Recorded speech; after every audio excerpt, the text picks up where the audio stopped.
নাকল বলের গ্রিপ চেনেন নিশ্চয়ই। মধ্যমা ও তর্জনী ভাঁজ করে আঙুলের গাঁটের ওপর বল রেখে তাতে অনামিকা, কনিষ্ঠা ও বৃদ্ধাঙ্গুলির সাপোর্ট থাকবে।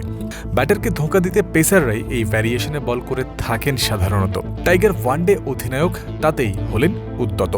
প্রত্যাশিতভাবেই বল হল অনেক বেশি ধীরগতির, আর পুরো বিষয়টার তত্ত্বাবধান করছিলেন আলিস আল ইসলাম।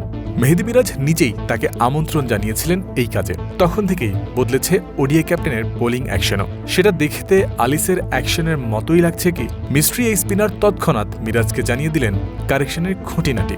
পরের বল হয়েছে মন মতো ৩ নম্বর বলে নাকেল বলের ভ্যারিয়েশন। সব শেষে ডেলিভারি স্ক্র্যাম্বলেড সিমে ২ আঙুলের সোজা অবস্থানে রিলিজ ফাস্ট হ্যান্ডে। ভ্যারিয়েশনের একটা সেশন শেষ করে মিরাজ ফিরেছেন সন্তুষ্টি নিয়ে। কাজটা করার জন্য সেই আলিসকে সঙ্গী করেছেন অধিনায়ক, যার বলের রহস্যের কারণে মানুষ তাকে চেনে।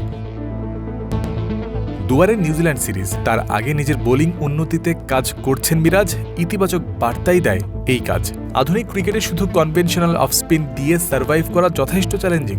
এই আধুনিকতার আগে থেকেই সাকলাইন মুশতাক, মুতাইয়া মুরালীধরন, সাইদ আজমলরা দুসরা তিসরার ভেলকি দেখিয়ে গেছেন। পরবর্তীতে রবিচন্দ্রন আশ্বিনরা আরও অস্ত্রের খেল দেখিয়ে সেই ধারা এগিয়ে নিয়েছেন।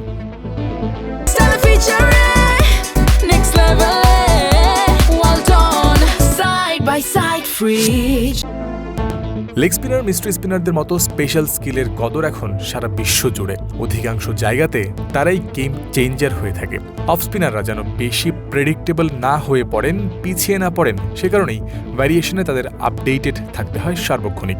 বিষয়টা মিরাজও ভালো জানেন। অনুশীলনে চেষ্টা চলছে। ঠিকভাবে আয়ত্ত করতে পারলে ম্যাচেও এসবের প্রয়োগ দেখা যেতে পারে। সেজন্য অপেক্ষা তো করতেই হচ্ছে। আপাতত ক্যাপ্টেনের কাছে সাম্প্রতিক ভালো বোলিংয়ের কনফিডেন্সটা আছে। সবশেষ পাকিস্তান সিরিজে স্পোর্টিং উইকেটে স্পিনারদের জন্য বোলিং করা যথেষ্ট কঠিন ছিল।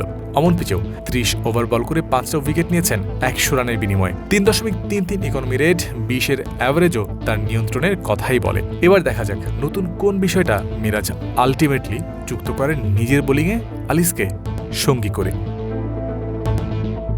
জয়ন্ত বিন্দু, ক্রিক ফ্রেন্সি।